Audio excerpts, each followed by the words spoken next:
بسم الله الرحمن الرحيم الحمد لله رب العالمين وصلى الله على محمد وآله الطيبين الطاهرين اللهم صل على محمد وآل محمد. Respected brothers and sisters, Assalamu alaikum wa rahmatullahi wa barakatuh. And welcome to our first session of our class, the philosophy of ethics, al-akhlaq. The second year of our class, al-akhlaq. Last year, because of the pandemic, unfortunately, we were not able to completely finish this course, and that's why this year I have decided to continue this course from last year and expand on it, inshallah, so that we can have an entire second year of the philosophy of ethics. First, we spoke about theoretical akhlaq, meaning the different theoretical principles about what makes an act good, what makes an act bad. If you remember, consequentialism, deontology, what Islam says about that. So these are all theoretical talk. And then after we finished, I started with the practical akhlaq, meaning how to apply akhlaq in your life. And if you remember, I mentioned last year that akhlaq, this study, the philosophy of ethics, it's only worthy if you apply it. If you don't apply it, you've wasted your entire time. What's the point of knowing it's good to be humble and generous and you don't do it? Nothing. Shaitan knows all of this, right? He knows this class better than all of us, but he doesn't apply it. Did that help him? No. There are some studies and knowledges that just knowing them will help you, like aqa'id.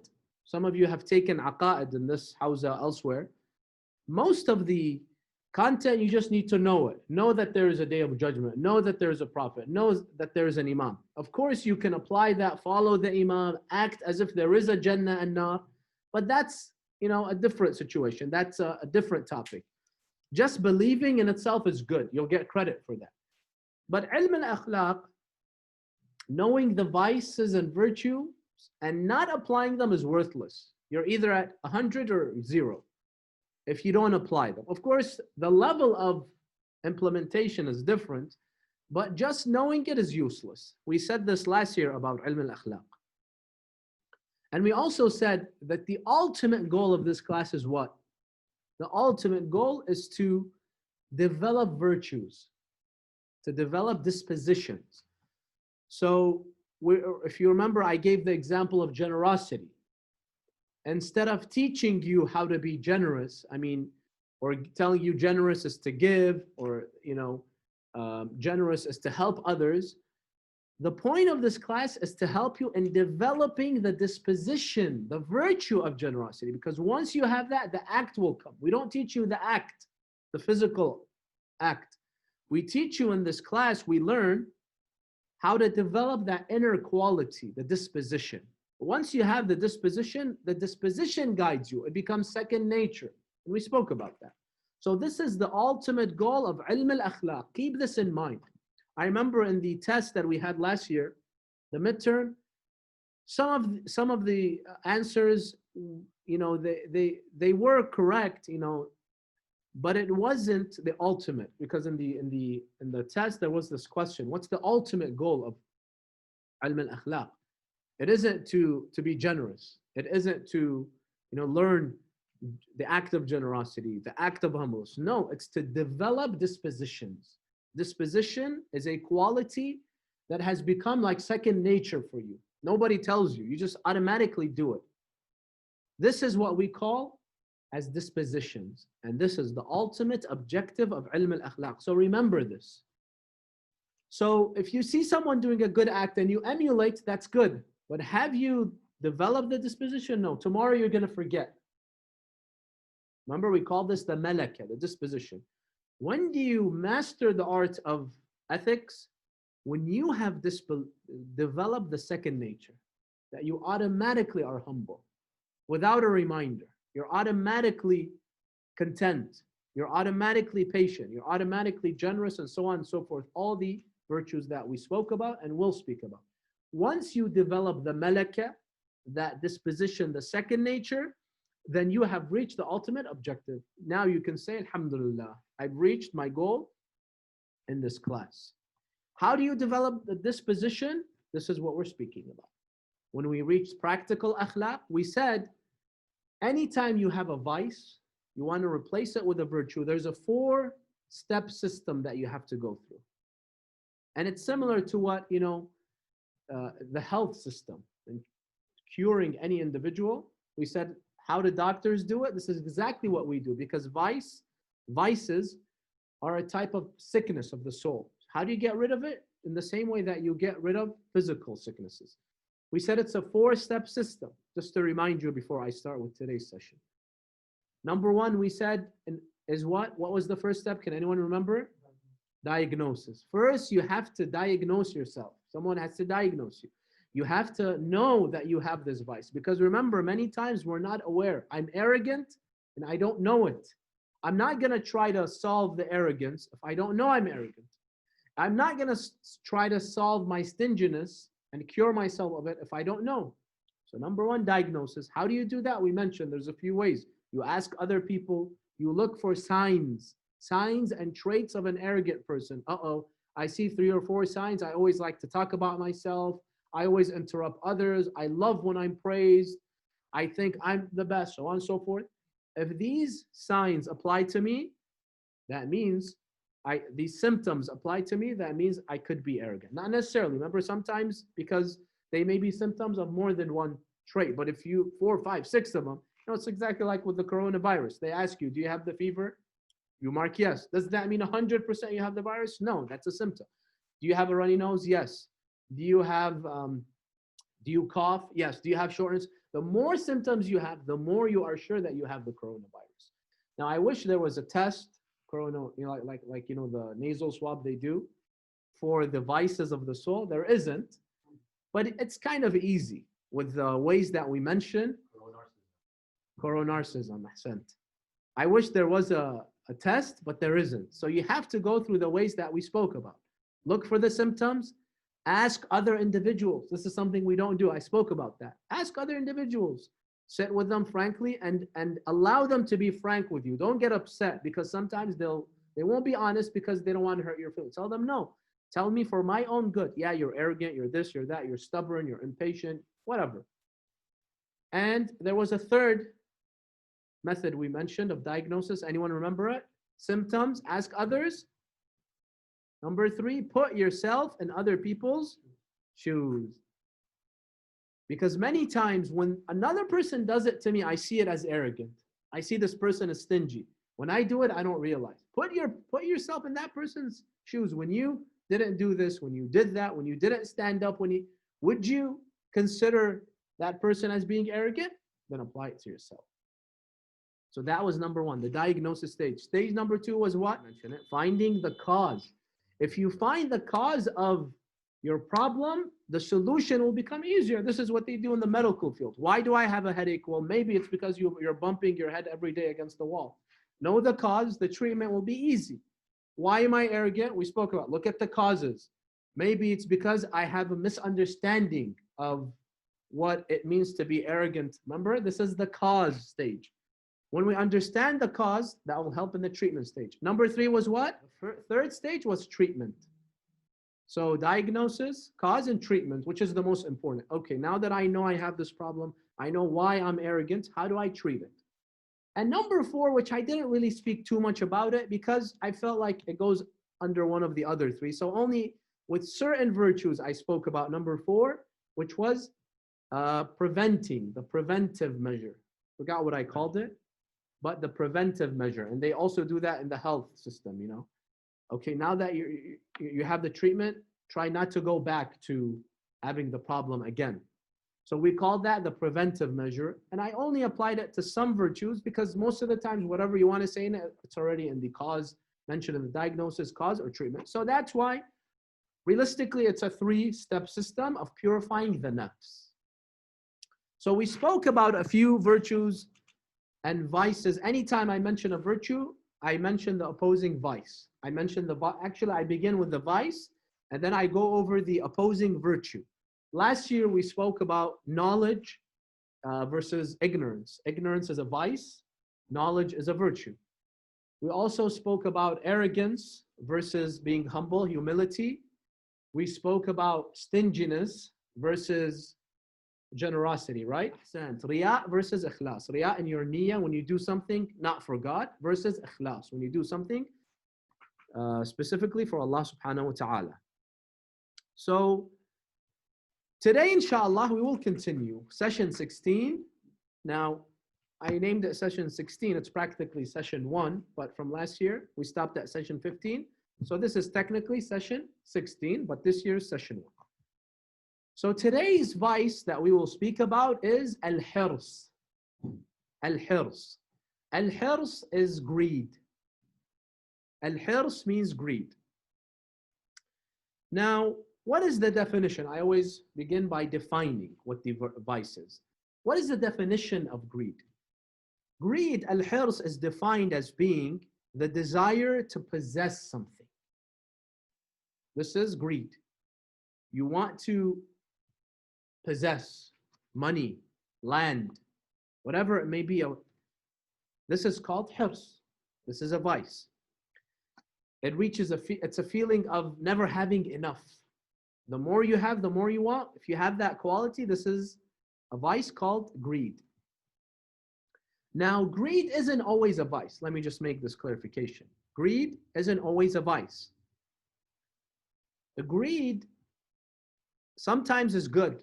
For example, if you're greedy with your time, right? You want more time. That's good. That's not something bad. You're greedy with your time. That's something good.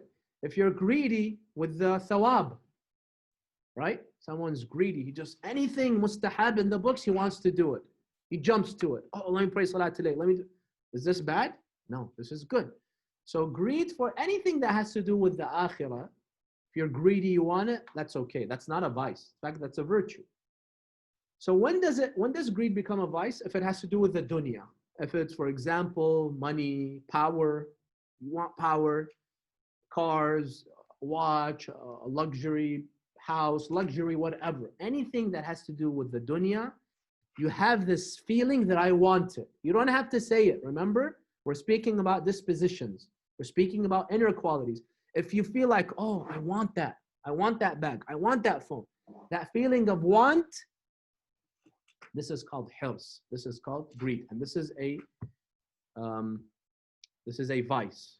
Now, last session from last year, we spoke about stinginess, bukhul.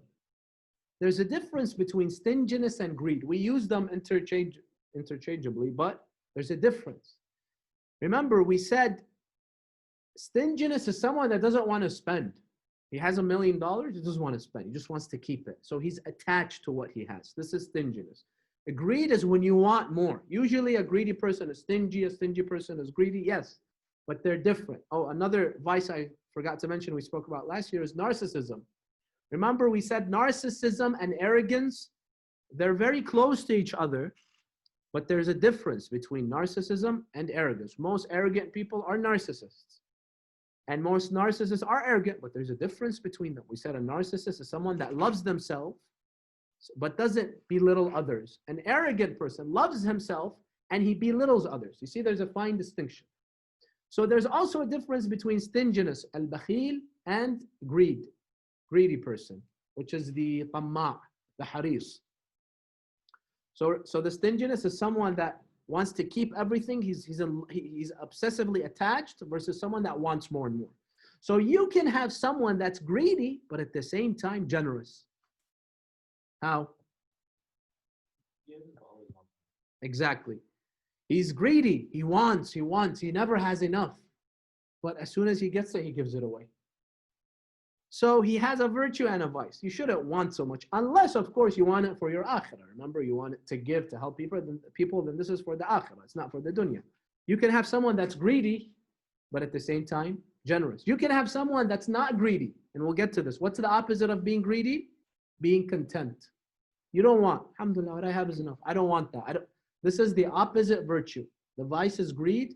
The opposite virtue is being content. You can have someone that's content, but he's stingy. He doesn't want more, but what he has, he doesn't want to give it away.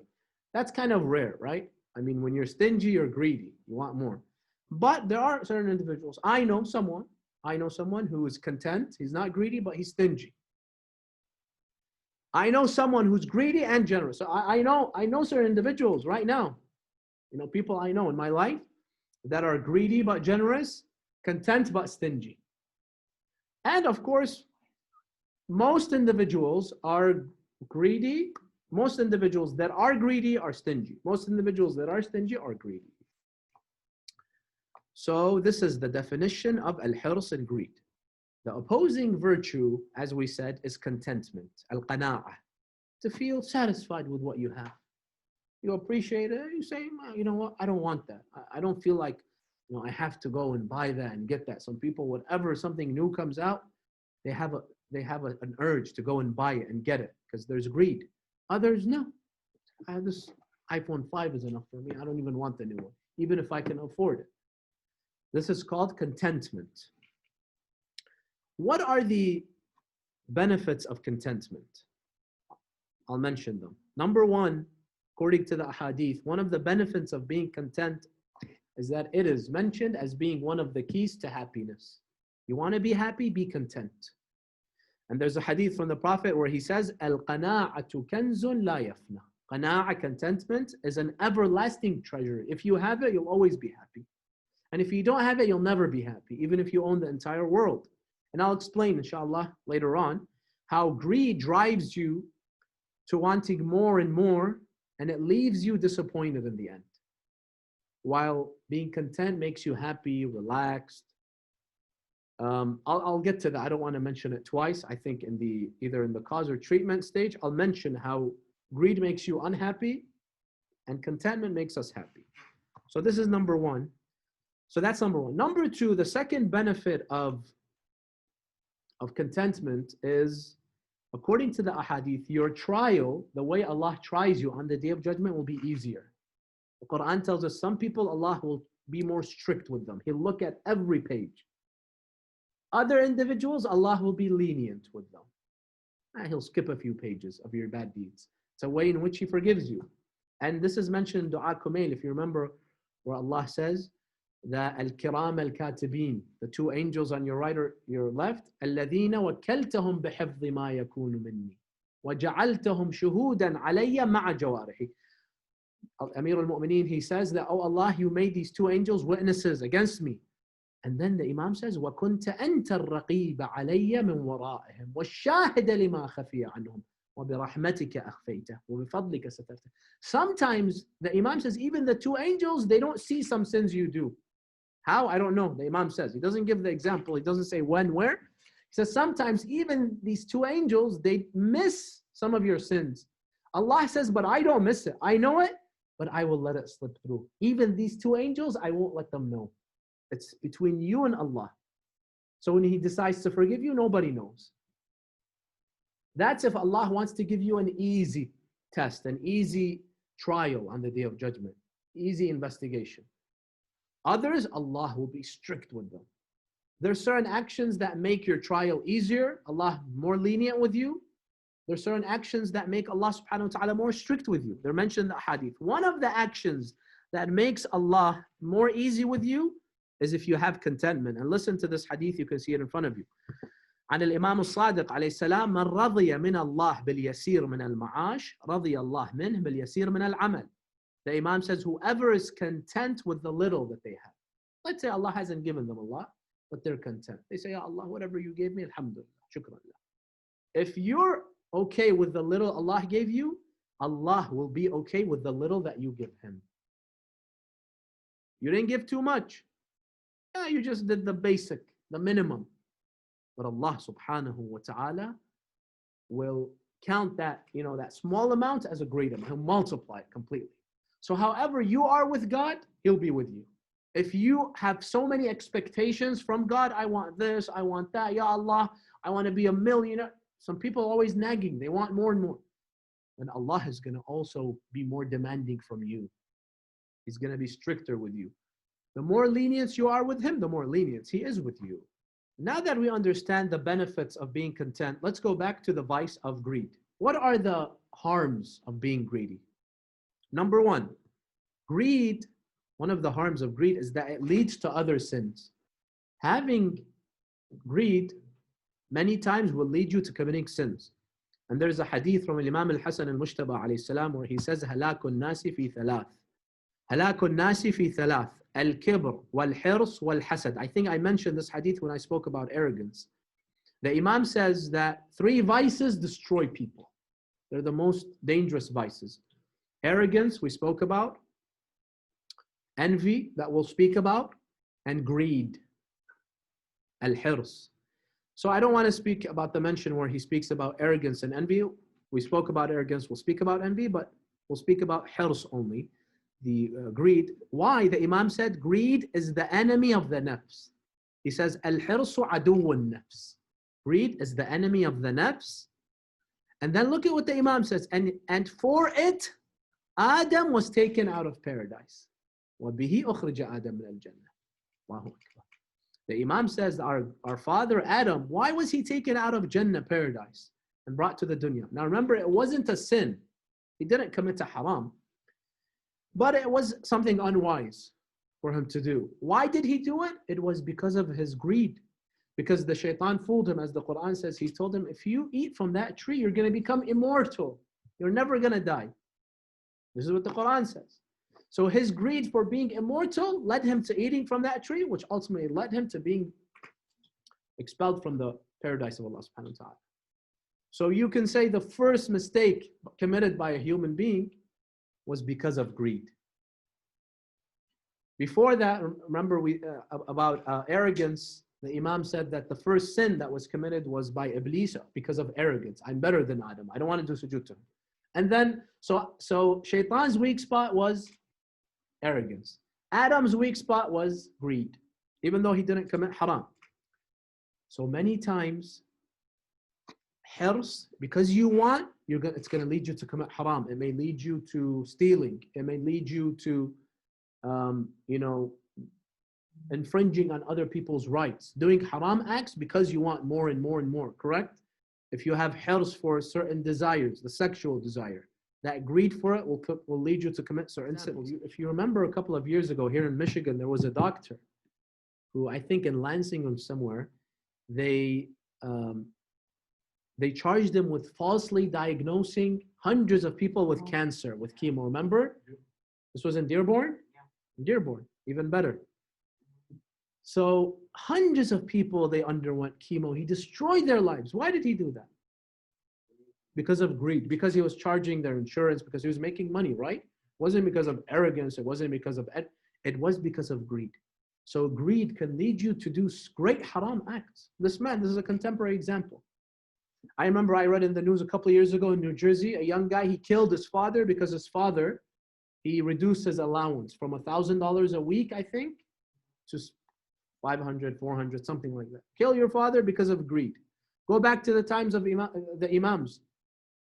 The man, Imam Ali alayhi salam, he was struck by Ibn Muljam. Why? Now he was a Khariji, of course, he had hatred for Imam Ali, but there was a woman by the name of Qutam. She told him, if you kill Ali, because Imam Ali had killed her father and her relatives, if you kill Ali ibn Abi Talib, I'll marry you. His greed for marriage led him to killing Imam Ali. Come to Imam Hassan. Imam Hassan was killed because of greed. He was killed by his wife Ju'da. Why? Because Muawiyah told her that I'll give you this much money and I'll allow you to marry Yazid. The greed for the dunya led her to killing Imam Hassan. Imam Hussein was killed because of greed. Umar ibn Sa'ad, right? Why did he kill Imam Hussein? Because he was offered the opportunity to become the governor of Ar-Rayb, present-day Tehran in Iran. And so on and so forth. Probably almost every Imam was killed because of greed. So greed is very dangerous. It leads to the greatest crimes ever committed. Wars, many of the wars that happen today because of greed. Because I want to rule, because I want to expand my empire. Checking no questions, okay. Okay, now I'll move to the second. The second harm of greed is that, as I mentioned, I'll go over it now. It leads to discontent, disappointment. Why? You see, one result of greed is that you're going to want more and more and more. And because you want more, you're going to go after more and more. So you're going to waste time, you're going to be exhausted. Greed will force you on a never-ending quest of feeding of feeding this greed, right? You want more money, more dunya, more materialism, more desires, more power. Many times it ends in disappointment because not always are you successful in feeding the greed, right? You want more money, but are you going to get it? No. So greed pushes you to going after the desire. Many times you're unsuccessful. You don't reach the desired outcome, and this is where the disappointment comes in. Many people are just, oh, I didn't get that, promotion. I didn't get that job. I didn't win this. I didn't win that. I didn't marry this girl. Greed many times leads you, I want it. You push for it, you don't get it, you're disappointed because you couldn't satisfy the greed. Even if you're able to satisfy the greed, will you be happy? Not necessarily, because sometimes at what cost? I've seen some individuals who are wealthy. MashaAllah, they have a beautiful business and very successful, but at what cost? They wake up 4 a.m., work 7 days a week. They're always traveling. They never have time to spend with their family members. Workaholics. I remember once there was a tweet by Tim Cook, the Apple CEO, that today I slept in. I woke up at 4:30 a.m. versus 3:30 or something like that. Waking up at 4:30 a.m. is sleeping in for him. So even if you are successful, sometimes at what cost? At the cost of wasting your akhirah, wasting your family. You have no time to do anything else. Maybe he was doing taqibat. I think you just like your iPhone too much.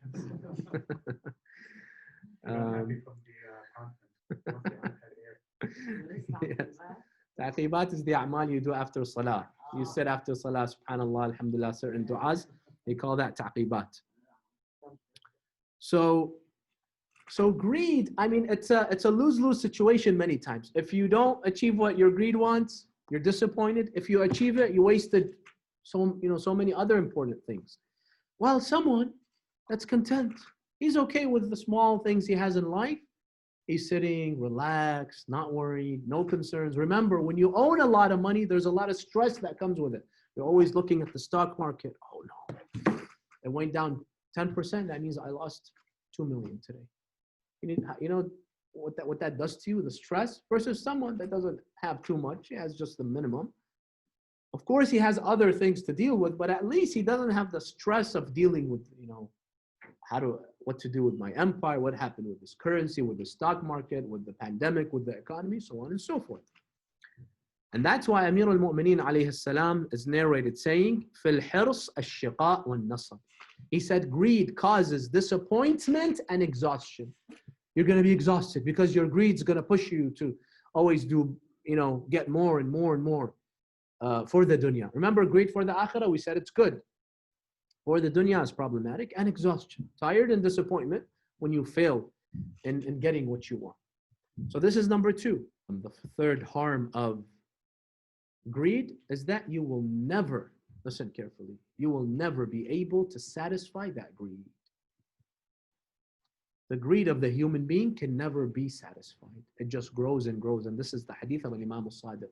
He says, مَثَلُ الدُّنْيَا كَمَثَلِ مَاءِ الْبَحْرِ كُلَّمَا شَرِبَ مِنْهُ الْعَطْشَانِ ازْدَادَ عَطَشًا حَتَّى يَقْتُلَ. He says, this dunya is like salt water. The more you drink, the thirstier you get. Salt water, when you drink, they say, you get thirstier.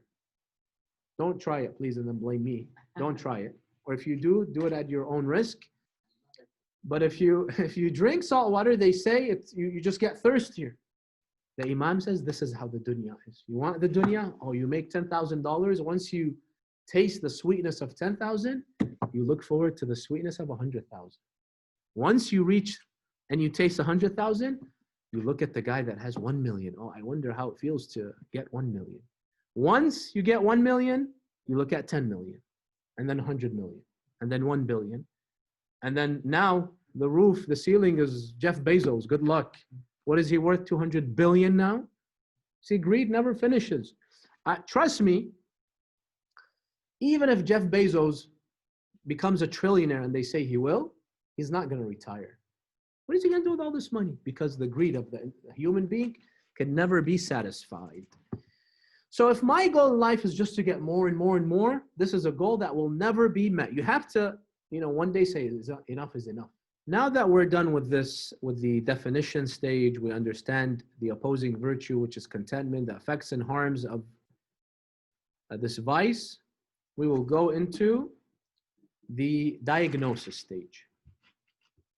How do we diagnose greed? How do I know if I'm greedy? Sometimes it's obvious, sometimes it's tricky. So that's why we have to mention the different ways that we can diagnose greed. 3 ways. The first way that you can diagnose greed, if it's not obvious, for some people it's obvious. Anything that comes out new, they have to buy it the same day. They have to go wait in the lines to get the new iPhone, that new dress, that new purse, that new whatever. Sometimes it's not obvious. So 3 ways. Number 1, if you can't differentiate between a need and a want. If you can't differentiate between a need and a want, then most likely you're greedy. What's a need? A need is, for example, you want to buy a new refrigerator because the old one is not working or it's too small, correct? Or it keeps on breaking up. There's a need for a new refrigerator. So when you go and buy it, you're not greedy. There's a need. I want to buy a dress because my old dress is old. It's, I could barely wear it. It's too small on me now. I gained weight. I lost weight, right? You buy a new dress. I buy a new phone because my old one is sluggish. It's slow. It's broken. It's whatever. This is a need versus a want. A want means that you're greedy. So you have to differentiate between a need and a want. If there's too many wants, that means you may be greedy. So a want, for those examples, I want a new dress because everyone else has it. I have 50 dresses. I want to make it 51. Why? Because it's the new dress, because it's the new trend, or because my neighbor, my classmate has it. This is greed. This is not a need. It's a want. You buy a new phone because it's 1% faster. It's, just a tiny bit faster than my old phone, or just a tiny bit, 0.0000001 inches bigger. This is how, the iPhone progresses. Or it's because it's 1 megapixel better. This is a want. That's not a need. And chances are that this is out of my greed. So anytime you see there's a desire that you want something, how to differentiate between, if it's a valid need, it's not greed, versus it's greed, it's a want. Look at why you want it. If it's because of the reasons I mentioned, there's a valid reason, then that's not greed, or else it's greed. Yes, Brother Ali. So I wanted to get your advice on how to differentiate between classifying something as a need and classifying something as a want, because I learned this the hard way in the economics class that I took in college, that professors can be very tricky, and they can make outlandish statements such as, there is no such thing for any of you as a want, or a need. Everything is a want. And we started giving examples like, okay, well, what about water? He's like, no, you want water. Okay, well, what about oxygen? No, you can stop breathing, but you'll want oxygen. Okay, what about blinking my eyes? No, you'll want to blink your eyes.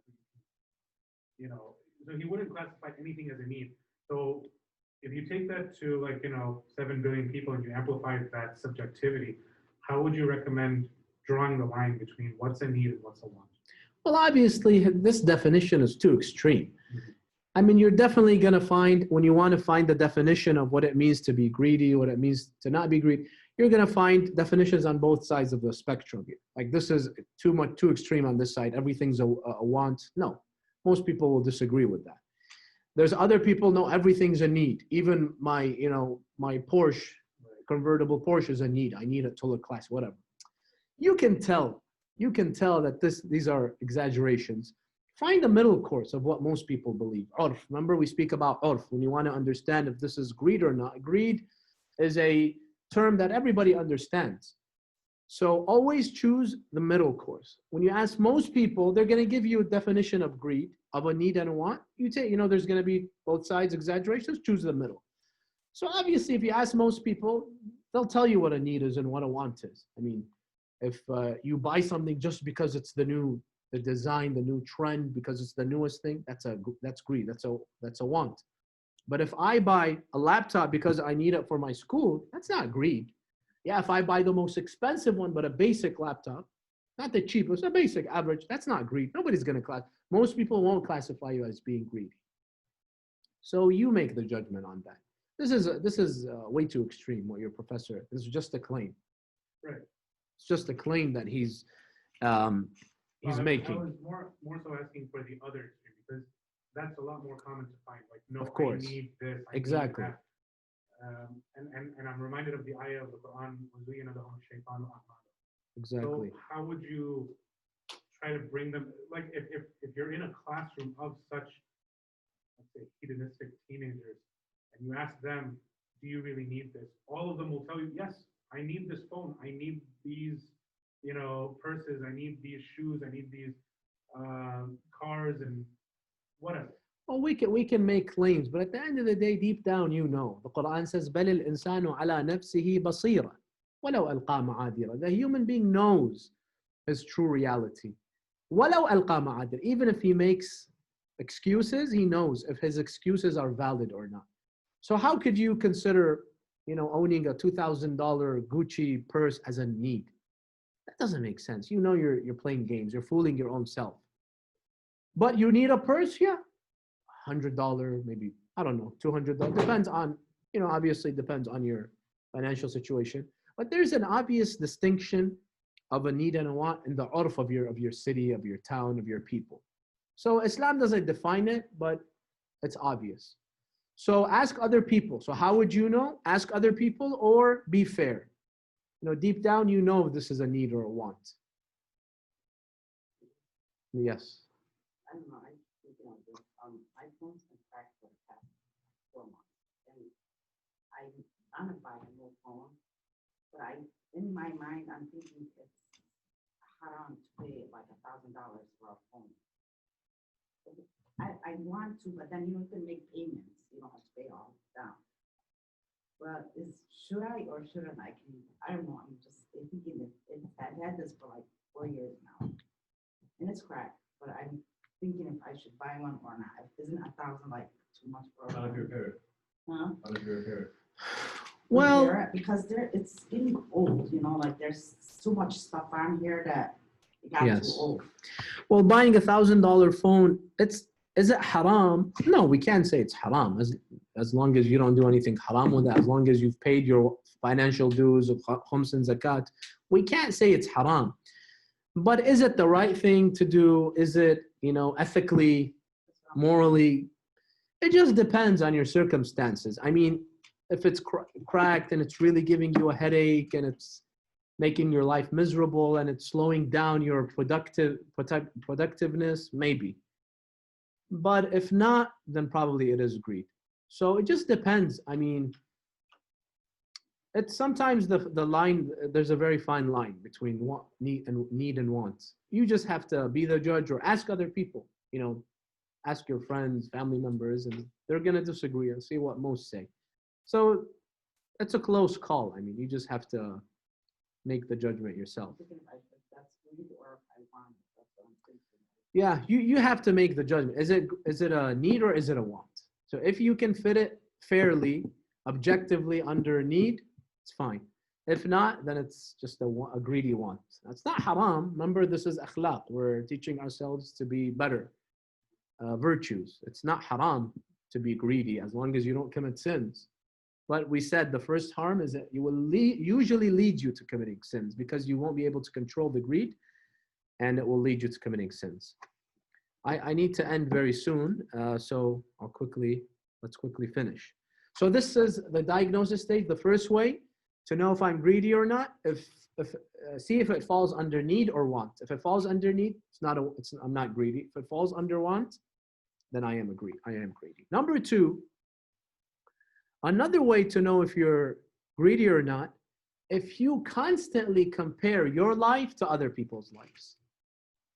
My cousin, my brother, my neighbor, my friend, someone I follow on social media, I'm constantly comparing my life to that person's life. It's like a competition. Even though I'm relatively comfortable, I have a good job, good family, making good money, everything's good, but still, oh, that person made more. Oh, that person went on this trip. I didn't. When you find yourself compelled to compare yourself to others, this is greed. Who cares? Let that person buy a $15 million mansion. Alhamdulillah, I have a nice house. I have it, right? This is the content person. So how do you know if you're greedy? If you feel that you're always, inclined and compelled to compare with others. And when you compare with others, you feel, you feel depressed and this person has more than me. Even though alhamdulillah, I'm good. If I don't compare, I'm happy. So that tendency to compare means there's greed, because greed wants you to look here, look there. Why am I constantly scrolling on Facebook, on Twitter, on Snapchat, on all these new platforms? What's the new one? TikTok, right? Because maybe there's greed. I want to see what other people have. I want to have more than them. Oh, maybe I'm missing out. So that inclination to just scroll and watch sometimes could be an indicator that I am greedy. I'm scrolling because I want to see what others have, and then I want it. So this is number 2. And number 3, envy. Many times the envy that we have towards others is because of greed. Now, what is envy? We'll get to envy. Envy is when someone has something good and you don't want that person to have something good. This is what the ulama of akhlaq define as envy. Tamanni zawal al-ni'ma min al-ghayr. Someone has a ni'mah, I don't want that person to have a ni'mah. That's why when I hear that person got into a car accident, I get happy. When that person lost money, I get happy. When that person got a divorce, I get happy. This is envy, right? Why? Because there's greed. Why does he have it and I don't? Now, one cause of envy is greed. There's other, obviously, maybe it's animosity towards, I hate that person. So one cause of envy is greed. So judge yourself. See, examine yourself. If there is envy towards someone, it may be because there is greed. Why do you not want that person to be successful? Because you want it for yourself. Oh, why did this person get that job? Why did this person get that house? I want it. So envy could be an indicator that I am greedy. Now, obviously, many times it's obvious when you're just buying and wanting and nagging that you're greedy. But I mentioned these three. Steps or these 3 ways to diagnose greed, as sometimes we can miss the signs, the symptoms of greed. Does that mean jealous? Yes, envy, jealousy, same thing. But specifically, if someone has something and you want it or you don't want that person to have it, that could be a sign that that you're greedy. Yes. So we're done with the diagnosis.